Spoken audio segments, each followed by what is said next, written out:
নমস্কাৰ বৰাবদাস ইউটিউব চেনেললৈ আপোনালোকক পুনৰবাৰ বহুত স্বাগতম জনাইছো। তো মই আজি এই ভিডিঅ'টিত আপোনালোকক দেখুৱাবলৈ গৈ আছো এই শিৱ মূৰ্তিটো কেৰালাৰ ট্ৰিভান্দ্ৰমত অৱস্থিত। ই এটা ভাৰতৰ ভিতৰত সৰ্ববৃহৎ শিৱ মূৰ্তিৰ ভিতৰতে অন্যতম এটা। তো বলক আজি ভিডিঅ'টো আৰম্ভ কৰোঁ আৰু ভিডিঅ'টো শেষলৈকে চাই থাকিব। এই শিৱ মূৰ্তিটো বহুতে এটা সুন্দৰ পৰিৱেশত আছে, যিটো দেখিবলৈ পাই আপোনালোকেও আনন্দিত হ'ব মই আশা কৰোঁ। তো বলক ভিডিঅ'টি আৰম্ভ কৰোঁ আৰু শেষলৈকে চাই থাকিব।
আশা কৰোঁ ভিডিঅ'টি চাই আপোনালোকে ভাল পালে, আৰু যদি ভাল পালে কমেণ্ট কৰি জনাবলৈ নাপাহৰিব।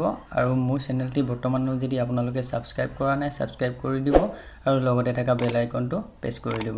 ধন্যবাদ।